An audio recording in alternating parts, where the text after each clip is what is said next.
Right, well, welcome back to my channel. My name's Dr. James Gill, and this is my little Christmas series. As we know, each year I've done a video for my nephew, which we've also put out on the channel, where what I think is on to the second third of The Nutcracker by E.T.A. Hoffmann, and we're now coming to the story of The Hard Nut, as related by Godfather Drosselmeyer.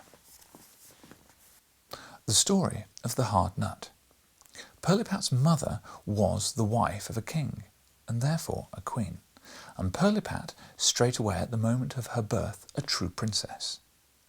The king was beside himself with joy when he saw his beautiful daughter as she lay in the cradle. He shouted aloud and danced and jumped upon one leg and cried again and again, "Hurrah! Hurrah! Was there ever anything seen more beautiful than my little Pirlipat?" Whereupon all the ministers, generals, presidents, and staff officers jumped up upon one leg like the king and cried aloud, "No, never!" And it was so in truth, for as long as the world has been standing, a lovelier child was never born than this very Princess Pirlipat. Her little face seemed to be made of lilies and roses, delicate white and red. Her eyes were living, sparkling azure, and it was charming to see how her little locks curled in bright golden ringlets. Besides this, Pirlipat had brought into the world 2 rows of little pearly teeth, which, in 2 hours of her birth, she bit the High Chancellor's fingers as he was examining her features too closely. So he screamed out, "Oh, Gemini!" Others assert that he screamed out, "Oh, crikey!" But on this point, authorities are at present day still divided.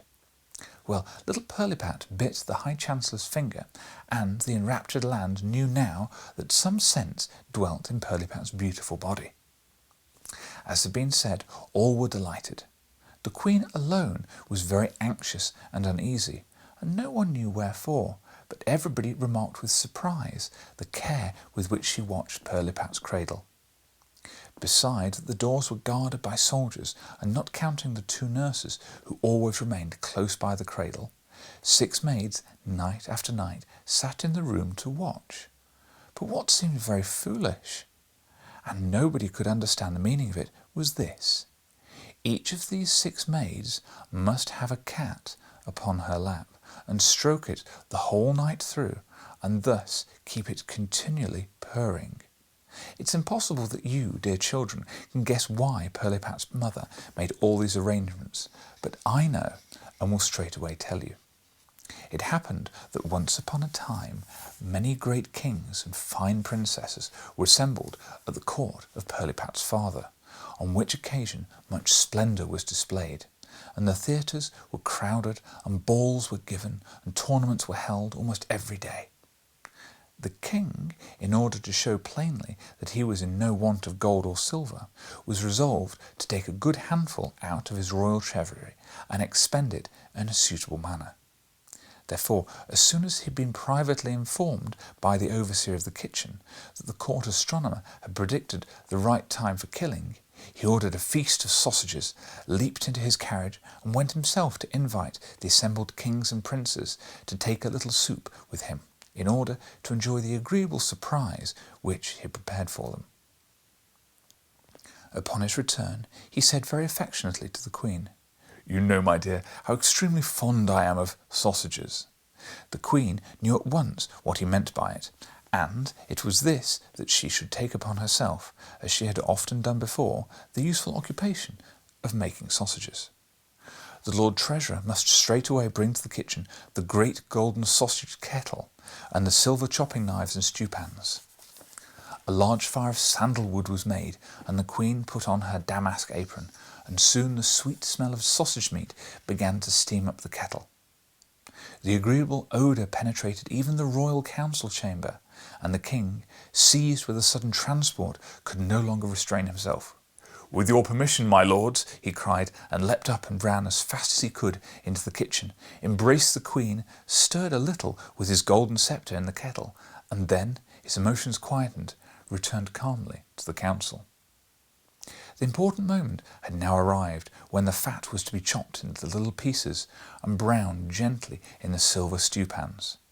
The maids of honour now retired, for the Queen, out of true devotion and reverence for her royal spouse, wished to perform this duty alone. But just as the fat began to fry, a small whispering voice was heard. "Give me a little of the fat, sister. I should like my part of the feast. I too am a queen. Give me a little of the fat." The Queen knew very well that this was Lady Mouserings who said this. Lady Mouserings had lived many years in the king's palace. She maintained that she was related to the royal family, and she was herself a queen in the kingdom of Mousalia, for which reason she held a great court under the hearth. The Queen was a kind and benevolent lady, and though she was not exactly willing to acknowledge Lady Mouserings as a true queen and sister, yet she was very ready to allow her a little banquet on this great holiday. She answered therefore, "Come out, Lady Mouserings, you are welcome to a little of the fat." Upon this, Lady Mouserings leapt out very quickly and merrily, and jumped upon the hearth, and seized with her dainty little paws one piece of fat after the other, as the Queen reached it to her. But now all the cousins and aunts of the Lady Mousering came running out, beside her 7 sons, rude and forward rogues, who all fell at once upon the fat, and the terrified Queen could not drive them all away. But, as good fortune would have it, the chief maid of honour came in at this moment and chased away the intruding guests, so that a little of the fat was left. The king's mathematician had been summoned and demonstrated very clearly that there was enough remaining to season all of the sausages if distributed with the nicest judgment and skill. Drums and trumpets were now heard without, and all the invited potentates and princes came on white palfreys, some in clear crystal carriages, some in splendid apparel, to the sausage feast. The king received them kindly and graciously, and then, adorned with the crown and sceptre, as became the monarch of the land, seated himself at the head of the table. Already in the first course, that of sausage balls, it was observed that he grew pale and paler, and raised his eyes to heaven. Gentle sighs escaped from his bosom, and he seemed to undergo a great inward suffering. But in the second course, which consisted of long sausages, he sank back upon his throne, sobbing and moaning, held both hands to his face, and at last wept and groaned aloud. All sprang up from the table. The royal physician tried in vain to feel the pulse of the unhappy monarch. A deep-seated, unknown torture appeared to agitate him. At last, after much anxiety and after the application of some very strong remedies, the king seemed to come a little to himself, and he stammered out scarcely audible words, "Too little fat." Then the Queen threw herself in despair at his feet and sobbed, "Oh, my poor unhappy royal husband! Alas, how great must be the suffering which you endure! But, see the guilty one at your feet. Punish her without mercy. Alas, Lady Mouserings, with her 7 sons, aunts and cousins, have eaten up all the fat, and—" With these words she fell right over backwards in a swoon. Then the king, full of rage, leapt up and cried out, "Chief maid of honour, how happened that?" The chief maid of honour told the story as much as she knew of it, and the king resolved to take vengeance upon Lady Mouserings and her family for having eaten up the fat of his sausages. The Privy Council was called, and it was resolved to summon Lady Mouserings to trial and confiscate all of her estates. But, as the king was of the opinion that it was in the meanwhile she might eat up more of the sausage fat, the affair was placed in the hands of the royal watchmaker and machinist. The man, whose name was the same as mine, to wit, Christian Elias Drosselmeyer, engaged, by means of a very singular and deep political scheme, to drive Lady Mouserings and her family from the palace for ever. He invented, therefore, several curious little machines, in which a piece of toasted fat was fastened to the thread, and these Drosselmeyer placed around the Lady Mouserings' dwellings. Lady Mouserings was much too wise not to see through Drosselmeyer's craft, but with all of her warnings, all of her entreaties were of no avail, and every one of her 7 sons and many of her cousins and aunts went into Drosselmeyer's machines, and as they tried to snap away the fat, were caught by an iron grating which suddenly fell down behind them, and were afterwards miserably slaughtered in the kitchen. Lady Mouserings, with a little remnant of her family, forsook the dreadful place. Grief, despair, and rage filled her bosom. The court revelled in the joy at this event, but the Queen was very anxious, for she knew the disposition of Lady Mouserings, and was very sure that she would not suffer the death of her sons to go unavenged. In fact, Lady Mouserings appeared one day when the Queen was in the kitchen preparing a harslet hash for her royal husband, a dish of which he was very fond, and said, "My sons and my cousins and my aunts were destroyed. Take care, Queen, the Mouse Queen does not bite thy little princess in 2. Take good care." And with this she disappeared and was not seen again. But the Queen was so frightened that she let the hash fall into the fire, and thus a second time Lady Mouserings foiled a favourite dish of the King, at which he was very angry. "But this, dear children," said Drosselmeyer, "is enough for tonight. The rest at another time." Maria, who had her own thoughts about this story, begged Godfather Drosselmeyer very hard to go on, but she could not prevail upon him. He rose, saying, "Too much at once is bad for the health. The rest tomorrow." As the councillor was just stepping out of the room, Fred called out, "Tell me, Godfather Drosselmeyer, is it then really true that you invented mousetraps?" "How can you ask such a silly question?" said his mother. But the councillor smiled mysteriously and said in an undertone, "I am a skilful watchmaker, and am yet not able to invent a mousetrap." The story of the hard nut continued. "You know now, children," commenced Councillor Drosselmeyer on the following evening, "why the Queen took such care in guarding the beautiful Princess Pirlipat. Was it not to be feared that Lady Mouserings would execute her threat, that she would come again and bite the little princess to death? Drosselmeyer's machines were not the least protection against the wise and prudent Lady Mouserings, but the court astronomer, who was at the same time a private stargazer and fortune-teller to His Majesty, declared it to be his opinion that the family of Baron Purr would be able to keep Lady Mouserings from the cradle. Most of that name were secretaries of legislation at court, with little to do. They always at hand for an embassy to a foreign power, but they must now render themselves useful at home. And thus it came that each of the waiting women must hold a son of that family upon her lap, and by continual and attentive fondling lighten the severe public duties which fell to their lot. Late one night, the 2 chief nurses who sat close by the cradle started up out of a deep sleep.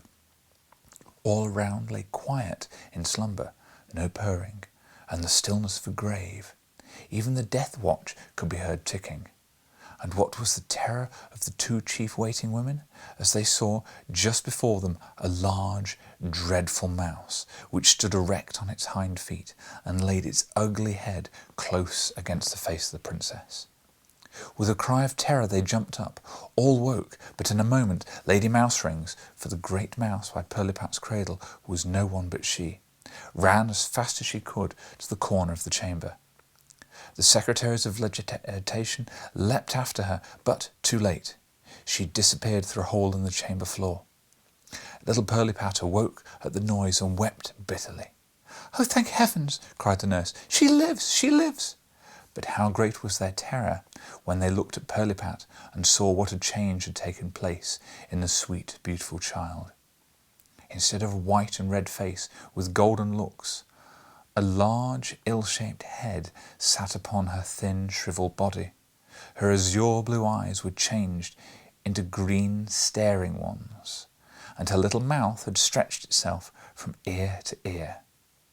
The Queen was brought to death's door by grief and sorrow, and it was found necessary to hang the King's library with thick wadded tapestry, for again and again he rang his head against the walls, crying out every time in lamentable tones, "Ah me, unhappy monarch!" he might now have seen how much better it would have been to eat his sausages without fat and to leave Lady Mouserings and her family at peace under the hearth. But Pirlipat's royal father did not think about this. He laid all the blame upon the court watchmaker and machinist, Christian Elias Drosselmeyer of Nuremberg. He therefore wisely decreed that Drosselmeyer should restore the Princess Pirlipat to her former condition within 4 weeks, or at least find out some certain and infallible method of effecting this. Otherwise he would suffer a shameful death under the axe of the executioner. Drosselmeyer was not a little terrified, but he had great confidence in his skill and good fortune, and began immediately the first operation which he thought useful. He took little Princess Pirlipat apart with great dexterity, unscrewed her little hands and feet, and carefully examined her inward structure. But he found, alas, the princess would grow uglier as she grew bigger, and knew not what to do or what to advise. He put the princess carefully together again, and sank down by her cradle in despair, for he was not allowed to leave it. The 4th week had commenced. Yes, Thursday had come, and when the king looked in with flashing eyes and shaking his sceptre at him, he cried, "Christian Elias Drosselmeyer, cure the princess or thou must die." Drosselmeyer began to weep bitterly, but the Princess Pirlipat lay as happy as the day and cracked nuts. Pirlipat's uncommon appetite for nuts now occurred for the first time to the machinist, and the fact, likewise, that she had come into the world with teeth. In truth, immediately after her transformation, she'd screamed continually until a nut accidentally came in her way, which she immediately put in her mouth, cracked it, ate the kernel, and then became quite composed. Since that time, her nurses found that nothing pleased her so well as to be supplied with nuts.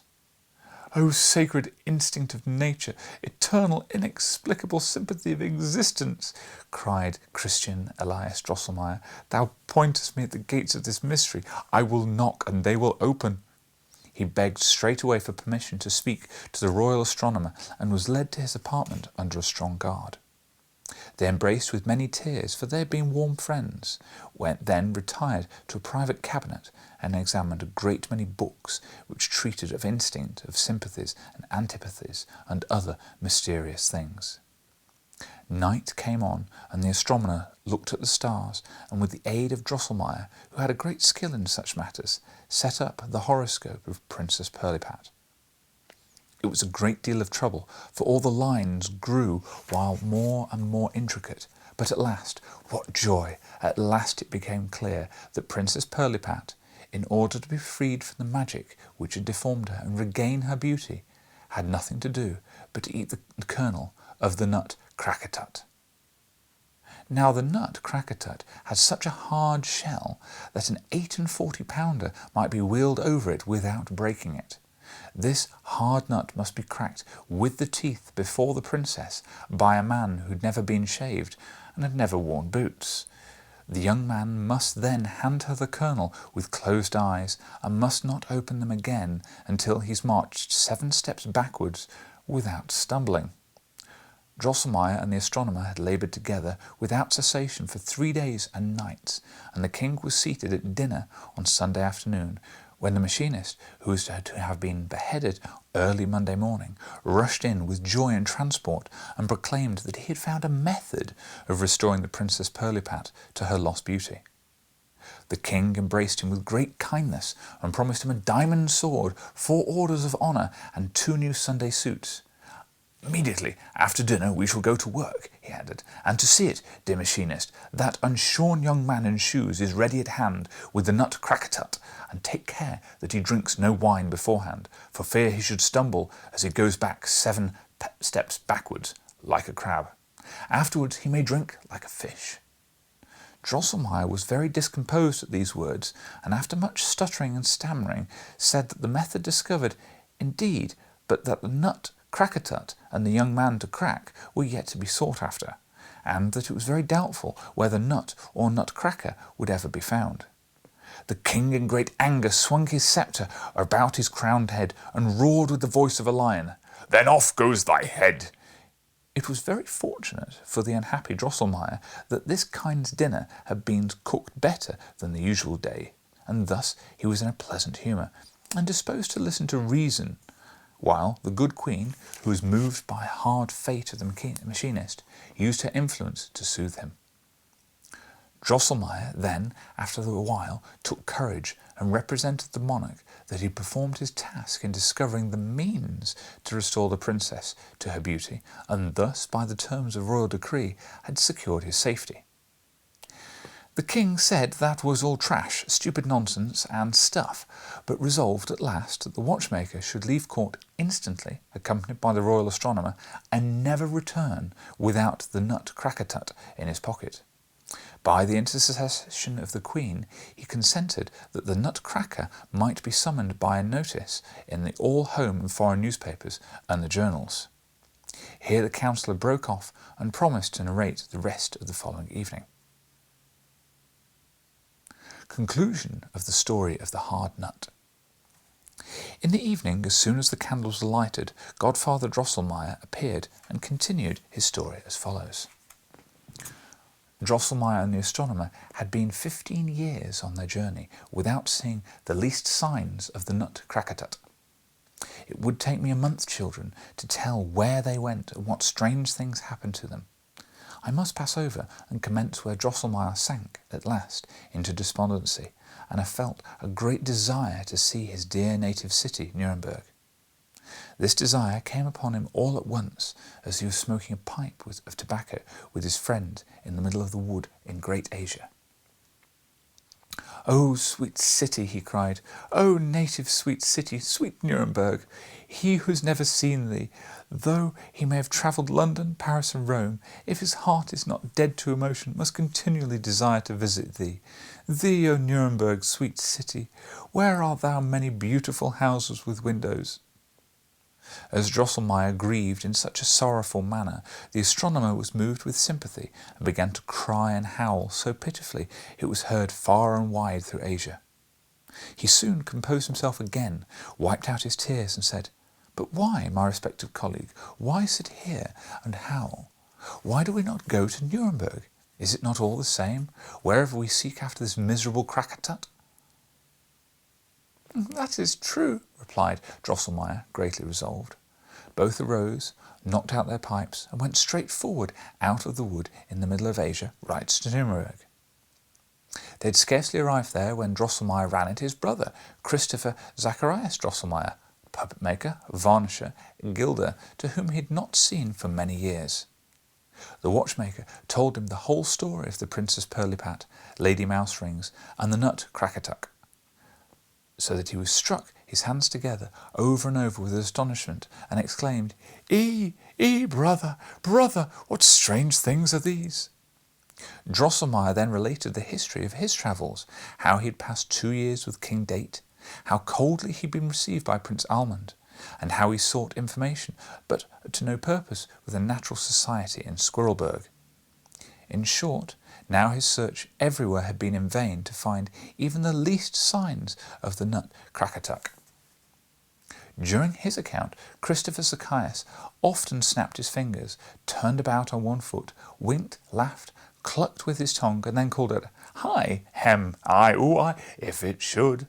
At last he tossed his hat and wig up in the air, clasped his brother round the cheek, and cried, "Brother, brother, you are safe, safe, I say, for I have wonderfully mistaken if I have not that Nutcracker at this very moment in my possession." He then drew a little box from his pocket and took out a gilded nut of moderate size. "See," he said, "this nut fell into my hands in this way. Many years ago a stranger came here at Christmas time with a sack full of nuts, which he offered up for sale cheap. Just as he passed my shop, he got into a quarrel with a nut seller of the city, who did not like to see a stranger come hither to undersell him, and for this reason attacked him. The man put down his sack upon the ground and better to defend himself, and at that same moment a heavily laden wagon passed directly over it. All of the nuts were cracked into pieces, except this one, which the stranger, with a singular smile, offered me for a bright dollar of the year 1720. All the nuts were cracked in pieces except this one, which the stranger, with a singular smile, offered me for a bright dollar of the year 1720. I thought that strange, but I was found in my pocket just such a dollar as the man wanted. I bought the nut, gilded it over, without exactly knowing why I bought the nut so dear, or why I set such store in it. All doubt as to whether this nut actually was the long-sought nut, Crackatuck, was instantly removed when the astronomer was called, who carefully scraped off the gold and found upon the rind the word Crackatuck engraved in Chinese characters. The joy of the travellers was beyond bounds, and the brother happiest man under the sun, for Drosselmeyer assured him that his fortune was made, since he would have a considerable pension for the rest of his days. And then there was the gold which had been scraped off. He might keep that for gilding. The machinist and astronomer had both put on their nightcaps and were getting into bed as the latter commenced. "My worthy colleague, good fortune never comes single. Take my word for it. We have found not only the Crackatuck, but also the young man who is to crack it and hand the kernel to the princess. I mean nobody else than your brother's son. I cannot sleep. No, this very night I must cast the youth's horoscope." With these words he drew the nightcap off his head and began straightway to take observations. The brother's son was in truth a handsome, well-grown young man, who had never been shaved and had never worn boots. In his early youth he had on Christmas nights gone around as a merry Andrew, but this could not be seen in his behaviour at the least, so well had his manners been formed by his father's care. On Christmas days he wore a handsome red coat trimmed with gold and a sword, a hat under his arm and a curling wig. In this fine dress he would stand in his father's shop and, out of gallantry, crack nuts for young girls, for which reason he was called the handsome Nutcracker. On the following morning the astronomer was in raptures. He fell upon the machinist's neck and cried, "It is he! We have him! It is found! But there are only two things, worthy colleague, which we must see to do. In the first place, we must braid for your excellent nephew a stout wooden cue, which should be joined in such a way as to his lower jaw. It can then move it with great force. In the next place, when we arrive at the king's palace, we must let nobody know that we have brought the young man with us who is to crack the nut Crackatuck. It is best he should not be found for a long time. I read in his horoscope that after many young men have broken their teeth in no purpose, the king will promise him who cracks the nut and restores to the princess her lost beauty, the princess herself, and the succession of the royal throne as a reward." His brother, the puppet maker, was highly delighted to think that his son might marry Princess Pirlipat and become a prince and a king, and he gave him up entirely into the hands of the two travellers. The cue which Drosselmeyer fastened upon his young and hopeful nephew answered admirably, so that he made a series of most successful experiments upon even the hardest peach stones. As Drosselmeyer and the astronomer had sent immediate information to the palace of the discovery of the Crackatuck, suitable notices had been published, and when the travellers arrived, many handsome young men, and among them some handsome princes, had been appeared, who, trusting to their sound teeth, were ready to undertake the disenchantment of the princess. The travellers were not a little terrified when they beheld the princess again. Her little body, with its tiny hands and feet, was hardly able to carry her great misshapen head, and the ugliness of her face was increased by a white cotton beard, which had spread itself around her mouth and over her chin. All happened as the astronomer had read in the horoscope. One youth in shoes after another bit upon the nut Crackatuck until his teeth and jaws were sore, and then he was led away. Half swooning by the physician and assistants, sighed out, "That is a hard nut." When the king, in anguish of his heart, had promised his daughter and his kingdom to him who could effect the disenchantment, the handsome young Drosselmeyer stepped forward and begged permission to begin the experiment. And no one had pleased the fancy of the Princess Pirlipat as well as the young Drosselmeyer. She laid her little hand upon her heart and sighed deeply.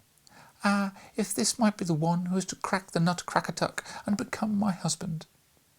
After young Drosselmeyer had gracefully saluted the king and queen, and then Princess Pirlipat, he received the nut Crackatuck from the hands of the master of ceremonies, put it without hesitation between his teeth, pulled the cue very hard, crack, crack. The shell broke into many pieces. He then nicely removed the little threads and broken bits of shell that hung to the kernel, and reached it with a low bow to the princess, after which he shut his eyes and began to walk backwards.